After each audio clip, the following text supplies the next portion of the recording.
So picture this 2 a.m. in my garage, standing there in my slippers with a pack of zip ties in one hand and about 200 feet of aircraft cable in the other, trying to decide if I was building the thing that would make me a neighborhood legend or get me hauled off to county jail in my boxers. And honestly, I couldn't even tell you which one I was rooting for anymore.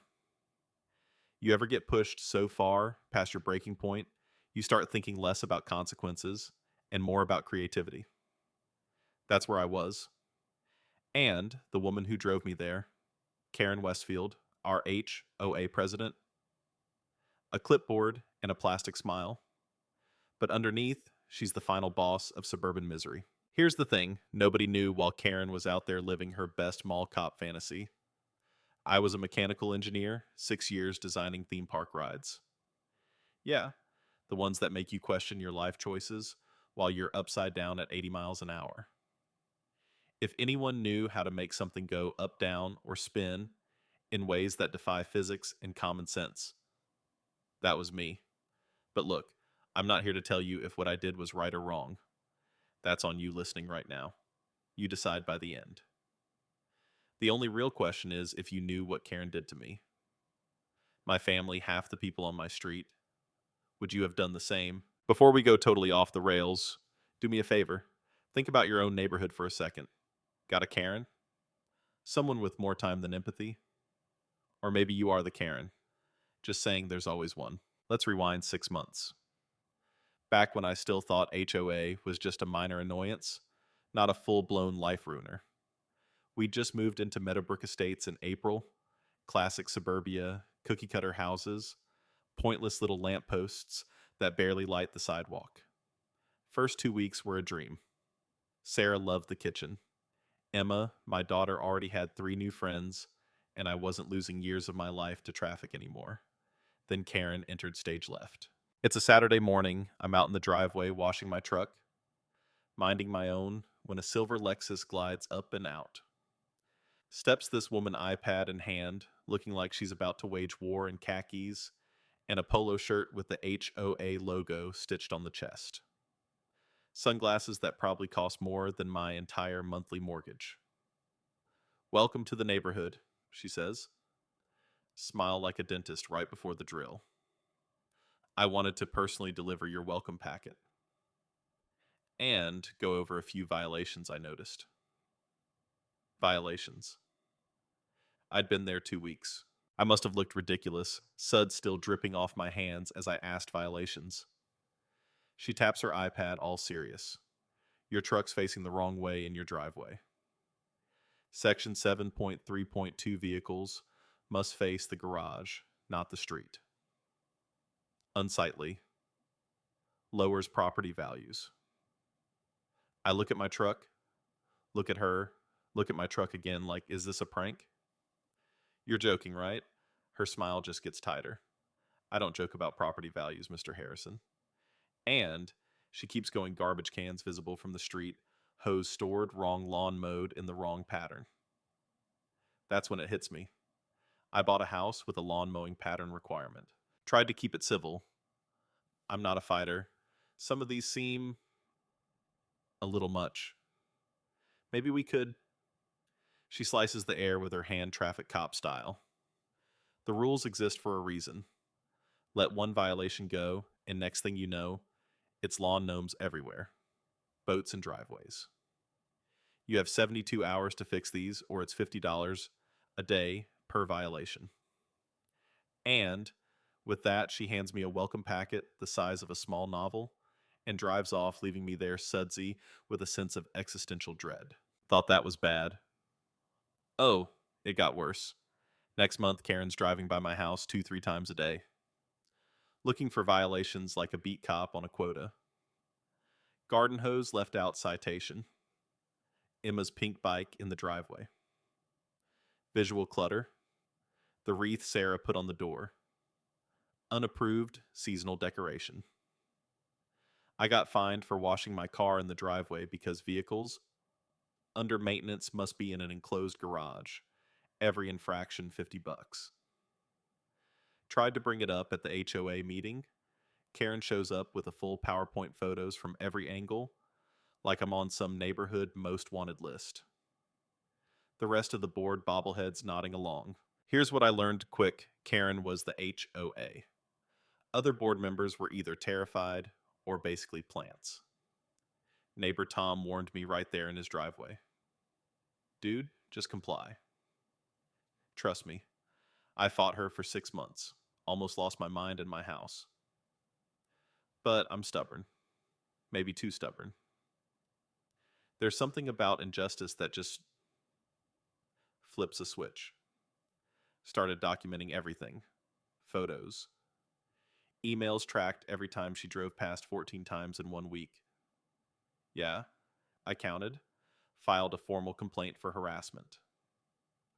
The board's response: emergency meeting where Karen accuses me of harassment, slaps me with a $1,000 fine for conduct unbecoming. That's when things really went off the rails. Sarah started having panic attacks every time she saw a silver Lexus. She braced for another fight. Emma stopped playing in the front yard after Karen yelled at her for leaving chalk drawings on the driveway. Our driveway, claiming it was defacing community property. Over $2,000 in fines in 3 months. When I checked if we could sell the house, found out Karen had put a lien on it for unpaid violations. Couldn't even leave without paying her off first, and she kept piling on more fines. I wasn't sleeping. I was losing weight. My boss noticed my work slipping. That woman had taken over my entire life, all because of the way my garbage cans were facing. So I did what desperate people do. Hired a lawyer. $300 just to be told, yeah, the bylaws are binding. She's in the clear on most of it. You could fight, but it'll cost tens of thousands and take years. Most people either move or comply. Move. After 4 months, those were my options: comply with insanity or walk away from the home we just started to love. That night, lying in bed, Sarah whispered, maybe we should just do what she wants. I can't do this anymore. And then Emma, 7 years old, asked me, are we bad people? Because the HOA lady says we keep breaking rules. That broke something in me. Not violent, just clear.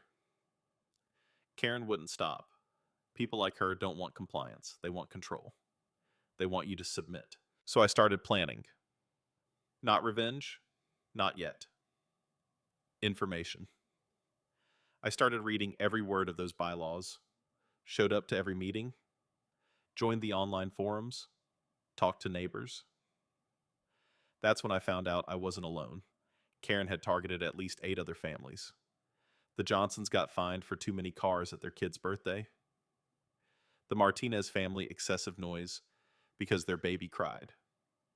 Mr. Peterson fined for having a bird feeder. Sparrows apparently are nuisance wildlife. Everybody had a story. Everybody was afraid. Nobody could figure out why Karen was like this. Tom said she was just a control freak. Mrs. Chen thought she was miserable at home, but I felt something deeper. Obsession. The fines, the documentation, the way she targeted certain families, it all felt too calculated. Dug into public records. Karen had been HOA president for 7 years. In that time, the annual budget grew from $40,000 to $200,000. The community pool was still falling apart. Where was the money going? Filed a formal request to see the financials. She denied it. Under review by our accountant, so I sent another certified mail with a little legal help. 2 days later, Karen shows up at my door, recording me with her phone. You're being cited for harassment of board members. I'm filing a restraining order. You're banned from meetings. I said, you can't do that. She smiled, really smiled. Watch me. Actions have consequences. Then she walked back to her Lexus, and I stood there shaking with rage and helplessness. What do you do when the system's rigged? Told Sarah. She cried. Maybe we should declare bankruptcy. That night, I went out to the garage, started pulling out boxes, old theme park gear, design notebooks. And an idea hit me. Dangerous, stupid, maybe illegal, but after months of being powerless, it felt like oxygen. Started sketching. 3 weeks later, I'd built it a trap. A beautiful, insane, physics defying trap that would use Karen's own routine against her. Tuesdays and Thursdays, she walked the same path at 6 a.m., inspecting yards. My plan? Rig a trigger along the greenway. She steps on it counterweight, goes up, hoists her upside down into an oak tree like a piñata. No real harm. Maximum humiliation. Dismantle it in minutes, no evidence. Spent weeks gathering parts from different stores, working at night, testing, double checking. Then twist. I run into Tom at the hardware store, and he looks like he's been through a war. Karen's forcing us out. 15 grand in back fines or foreclosure. We're losing our house. Turns out her husband's a real estate attorney, wrote the bylaws. There are loopholes giving the board unlimited power. They can do whatever they want. That's when it clicks. Karen's not just a control freak, this is a racket. Went home, did a deep dive on public records, property transfers, HOA liens. Found out 12 families had been foreclosed on in the last 7 years. Every house bought by the same LLC Westfield Property Holdings. Karen and her husband were using the HOA to force people out, buy up the homes for pennies, then flip or rent them for profit. All legal, all on paper, and nobody caught on. And nobody caught. My little tree trap suddenly felt very small. This wasn't just about revenge, it was about exposing a criminal operation. But I had no real proof. If I went to the police, Karen's husband would bury it in paperwork. I needed something that would force it into the open. That's when I had the truly stupid idea, what if the trap wasn't just about embarrassing Karen? What if it was about getting her to confess on camera with the whole neighborhood watching? So I upgraded the design, added a weatherproof camera, a mic trigger notification to my phone. I wanted that moment, that confession documented. 3 days before her next inspection, I finished setup. Middle of the night, up in the oak tree, hiding cables, testing the system with sandbags. It was perfect. Tuesday morning, 5:30. I'm out in the woods waiting, heart pounding. 6:02. Here comes Karen, phone in hand, snapping photos. She steps nothing. The trap doesn't go off. I wait till she's gone. Sprint over and see the cable's been cut. Camera's gone. There's a note zip tied to the tree. I know what you're planning. I have video evidence. Meet me at the community center tonight at 8, or I go to the police. Signed, KW. My brain starts spinning. How did she know? Did she see me? Cameras? Someone told her I get home, act normal, but inside, I'm falling apart. Later, an email from the HOA, mandatory community meeting, 8 p.m. Important safety announcement. All homeowners must attend. She was setting me up. Called Tom. You going? He laughs like we have a choice. My phone buzzes a text from an unknown number. TikTok, Mr. Harrison. Tonight you learn what happens to people who threaten me. When I get home, Sarah's there, holding my trap notebook, found it while Karen did an emergency garage inspection for hazardous materials. Karen had been in my garage, found the designs, probably knew everything. I told Sarah everything. The trap, the scheme, the plan, the meeting. Expected her to be furious. She was, but not at me. At Karen. Go to that meeting. Record everything. If she tries to destroy you, we'll destroy her right back. I'm done being scared. 7:45 p.m. Community center's packed. Everyone's whispering, nervous. Karen sets up a projector, keeps glancing at the door. At 8 sharp, she takes the mic, plays grainy footage of me in the woods, setting up the trap. Gasps, shouts. Someone yells, call the police. Karen lays it on thick. Calls it an attempted murder plot. She asks if I want to explain myself. My legs are shaking, but I step up. Show them the rest, I say. Karen hesitates.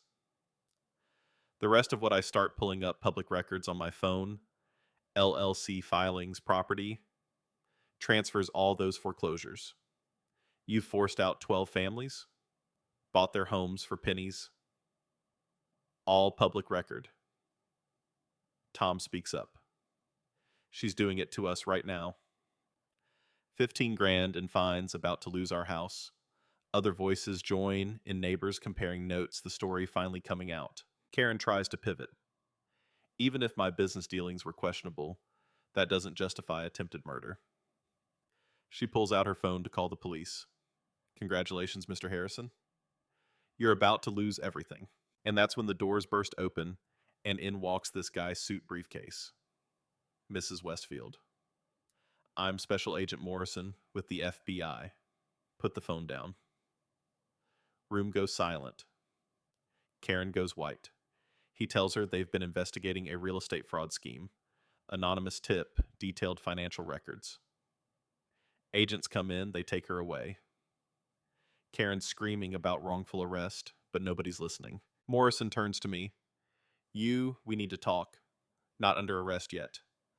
But you're our star witness, and we've got some questions about your creative problem solving.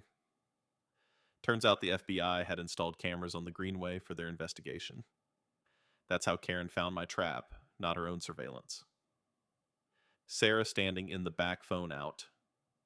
I realized she'd sent the tip to the FBI. She'd done what I couldn't. While I was building a medieval torture device, she was quietly compiling evidence, doing it the right way. Afterward, the center empties. Karen's led away in cuffs. Sarah and I drive home in silence. I finally ask her, why didn't you tell me? She says, you'd have tried to stop me.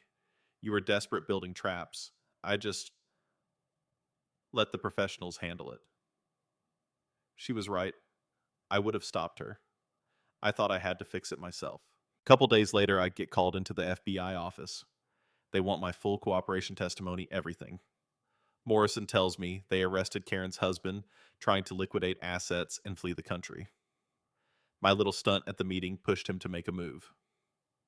At home, I find Karen's daughter waiting on my porch. She gives me a USB with even more evidence, tells me Karen wasn't always this way. But after losing everything years ago, she snapped control, became her drug. It doesn't excuse what she did, but it made sense. Press conference that night, FBI announcing all the charges, promising to reverse the illegal foreclosures, saying they'll recover most of the stolen money. Neighbors calling, texting half, are celebrating half, just want to know if it's finally over. I went out to my garage, looked at the remnants of my trap, started to throw them away, but stopped. Not as a souvenir of revenge, but as a reminder. Powerlessness makes you do crazy things. Sometimes you need people to save you from yourself. Sarah came out, took the notebook from my hands, smiled, and said, don't beat yourself up for being human. Just next time, let's try something less medieval. She was right as always. Sometimes the real revenge is just letting karma and a well-timed FBI investigation do the work. And maybe that's what I needed to learn. When you're pushed to the brink, you can either go down swinging and lose everything, or find another way. In the end, it wasn't my trap that brought Karen down. It was Sarah's quiet courage and the fact that someone finally stood up and said, enough. But now, let me ask you, if you were in my shoes, what would you have done? Where's the line between standing up for yourself and becoming the thing you hate? Have you ever been pushed so far you nearly lost yourself trying to fight back? I want to hear your story. Because out here in suburbia, you never know when you'll wake up one day staring at zip ties and cable and wondering who you've become.